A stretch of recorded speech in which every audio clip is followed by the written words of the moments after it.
Hey Stallions, welcome to the Gamer Heaven, where we focus on the past, present, and future of gaming. A lot of you have probably stumbled upon my channel here recently over my Alienware R11 content. There's a lot of owners of the R10 and R11, as well as prospective buyers looking at the new R12.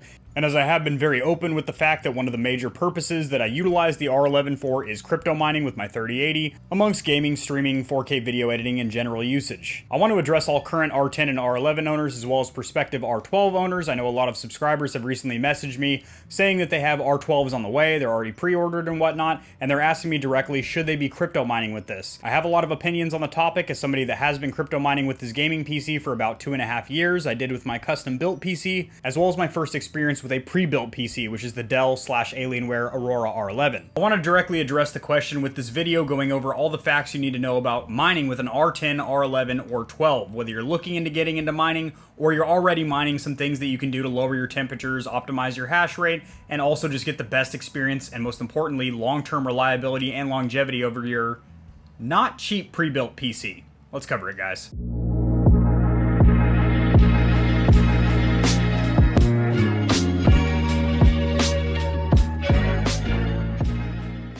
Alright, so first of all, I want to knock out the differences between the R10, R11, and R12. There are a couple of small differences, however, the primary difference, the only real notable difference in day-to-day performance, is the difference in CPU or central processor unit. The R10s run AMD Ryzen CPUs. The R11, like what I have sitting behind me, runs on Intel's 10th generation Comet Lake CPUs, and then the R12 is going to be running, once these are released to the public and the embargo is lifted to where they can be shipped to manufacturers, even pre-built companies like Dell and NZXT, they are going to be producing those with the 11th generation, which is codenamed Tiger Lake. Other than that, these cases are virtually identical. They have the same PCIe 3.0 limited motherboard, the same small form factor case that looks really awesome but has very limited ventilation and cooling, the same limitations with one single NVMe SSD slot. I did install a second one with an adapter on this channel. So what I will say, depending on the GPU that you have in these, as the R10, R11, and R12 are all available on the builder on the Alienware website with a late-gen 20 series card, so I think the lowest they go is about a 2060 Super. They go to the 2080 Ti. There's a variant that has dual 2080 Ti's through a SCLI crosslink, and then also the 30 series cards are very popular in the Alienwares right now, so the 3060, 3060 Ti, 3070, 3080, and of course that big boy 3090. Now, all these cards are specific to Dell and Alienware. They are made in-house. Basically, it's very similar to a Founders Edition card as far as performance and whatnot, but they put two Dell fans on the bottom with a light-up RTX logo on the side, which you'll never see because the case is sealed off anyway. There's no tempered glass or anything, which I do have to say, I think a tempered glass side on the left side of the case, or even on both sides of the case, would be awesome to actually see your components in there, but I get it, it's a pre-built, they don't really want to show off how tight and crammed everything is in there. And then there is some cooling fins along the side, as well as a heat spreader or kind of a heat plate that acts as a heat sink on top. Now, everything is very tight in there as it is smaller than a mid-tower ATX, like a mid-tower, but it's also larger than a traditional small form factor, like some of the really tiny PCs. So it kind of is in between, is where I would label it, between a small form factor and a mid-tower ATX. So between the fact that the components are shoved into a very tight space and also the fact that Dell only ships these with with a 120mm intake fan and one 120mm exhaust fan on the top, which I do like the design of it being on the top, vice just the back, because heat rises anyway, so it kind of funnels it into a cone and then shoots it out of the top, kind of like a chimney. Now, I will say, if you do plan on crypto mining with these, which you will be profitable with any of the 20 or 30 series cards that I mentioned, you will not only break even, but you will make profit with how profitable it is to mine Ethereum right now. It doesn't really matter what CPU you have in these, it'll run the mining software no problem, and you should not be mining with your CPU anyway. It's not very lucrative. You're probably going to make about 20 bucks a month, and that's if you have a very high-end card like an i7, i9, or the new Tiger Lake cards.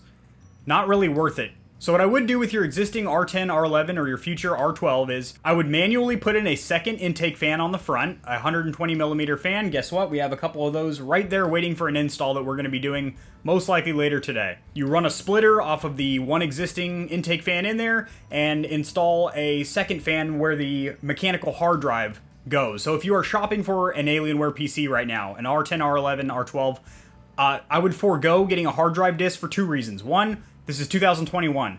Mechanical hard drives are incredibly slow, they're noisy, they get fragmented. They take extra electricity, which if you're trying to mine, obviously you're trying to keep your electric cost down and your hash rate up so you're more profitable. There's no real, in a good high-end to flagship gaming PC, there is no place for a mechanical hard drive. Now, having said that, if you do get a mechanical hard drive, you will have to uninstall that because its tray is in the front, right where we're going to put that second 120mm fan. There is slots for 2 SSDs, two 2.5-inch drives in the bottom of the case, and then there is also one boot drive generally, which is an NVMe SSD, and you can also use the PCIe 3.0 slots to put in an adapter card, which you can use your own NVMe SSDs on as well. So you're not going to be at any shortage of storage, fast bootable storage, or anything like that, game storage, so you don't have to worry about missing out on that one mechanical hard drive slot in the front, and the extra cooling you're going to get is going to be very well welcome, especially doing some hard AAA gaming on some new titles, and also streaming, video editing, and of course mining, as that is very intensive. The next thing is, if you are shopping for one of these PCs, make sure that you get a water-cooled CPU. The water-cooled CPUs not only run about 15 to 20 degrees Celsius lower, it's going to make your case quieter because you have one less fan. You do not have a CPU fan. Not to mention, CPU fans cannot function properly in this case because the way the power supply unit swivels out, it is literally right up against the CPU fan, which creates even more noise because the air is just blowing up against that.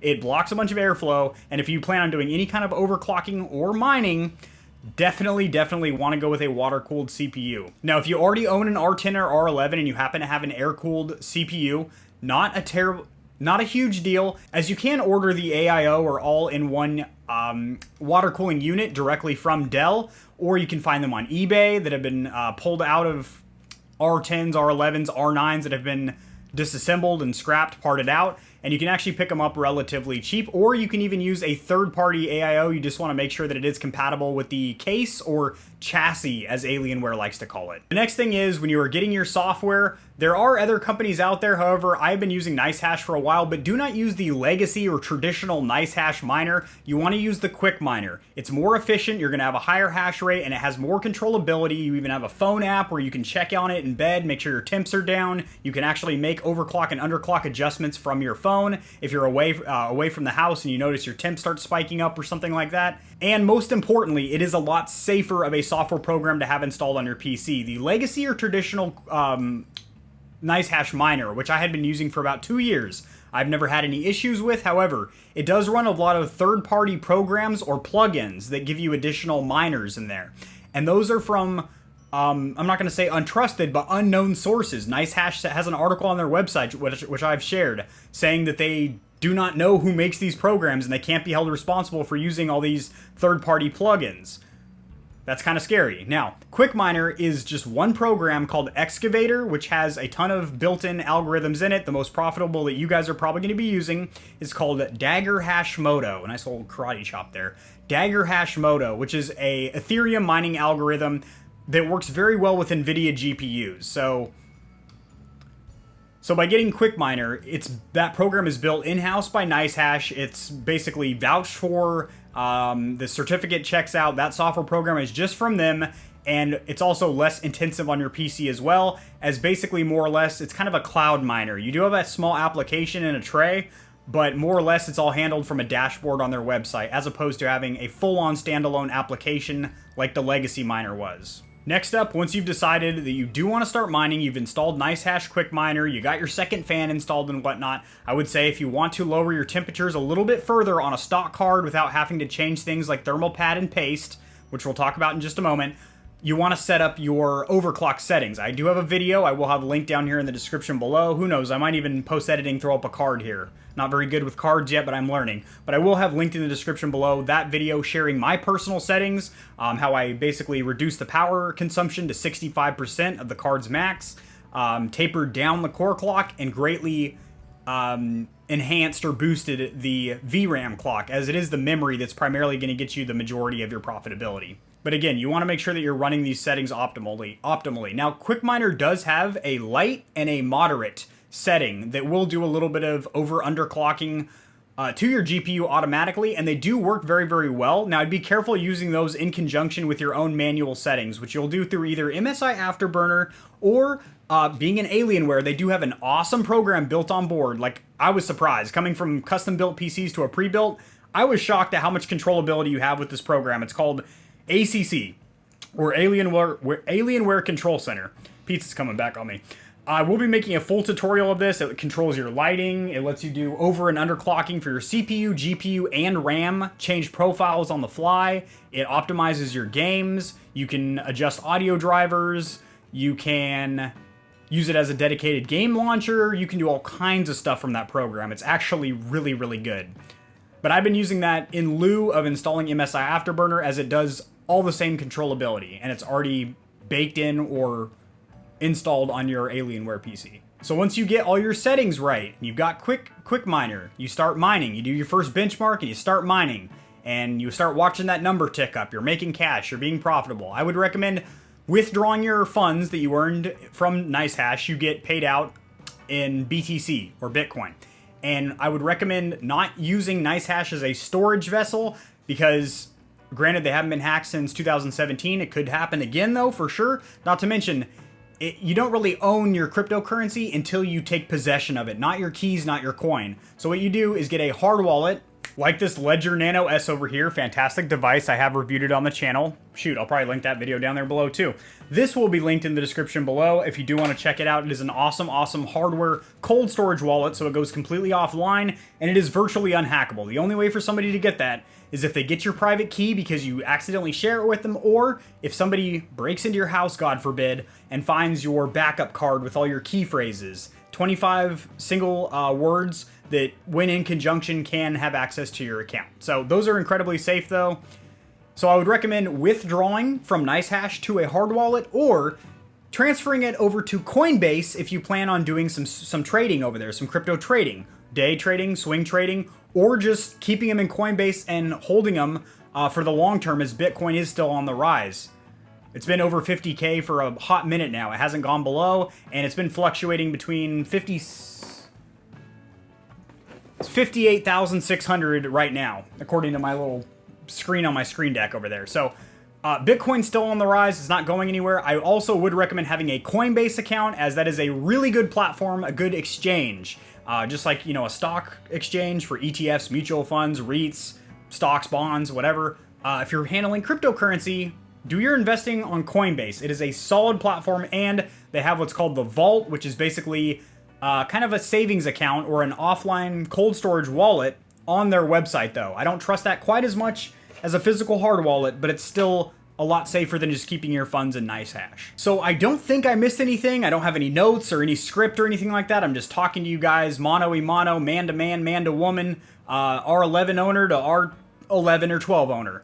And I think I shared everything that I wish I knew when I got the R11 that I know now and I'm implementing over time. Now, I did mention you want to set up your underclock to basically reduce the power output of your GPU. That'll lower your VRAM temperatures, because if you are on a 30 series card, it is going to get very, very hot on the video memory, or the VRAM, the video memory, which gets up to about 110 degrees Celsius, that's 230 degrees Fahrenheit, and then starts to throttle back, which is losing you performance and probably causing detrimental long-term harm to your card. Yes, it might still last for you months, maybe even years running at that 110, but it might not, and NVIDIA doesn't have a solid answer. Their reps are saying it's safe as long as your core clock's around 60 Celsius, but 210 degrees Fahrenheit, that doesn't seem right. So what I would recommend doing, what's very popular in the 30 series community, particularly the 3080 and 3090s cards, is changing the thermal pads and also the thermal paste around your heat pipe area where the processor links up against a metal piece. Now,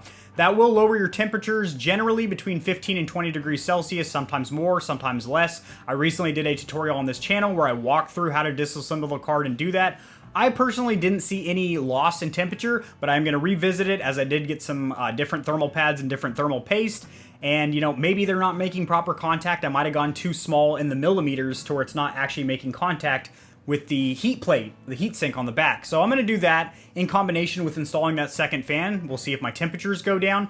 But as of now, just by doing my underclock settings in ACC, I have got my temperatures down to where I feel comfortable mining with this for about 14 to 16 hours a day while I'm at work and while I'm sleeping and not using my PC. If this video was beneficial for you current and future Alienware owners, a like on the video would greatly support the channel. It helps it to get seen by more people so this information can reach and assist them as well, and it also in turn helps me to grow my little channel, which I greatly do appreciate. Subscribe for a ton more content with the Alienware Aurora R11, and I will see you guys in the next video. Peace.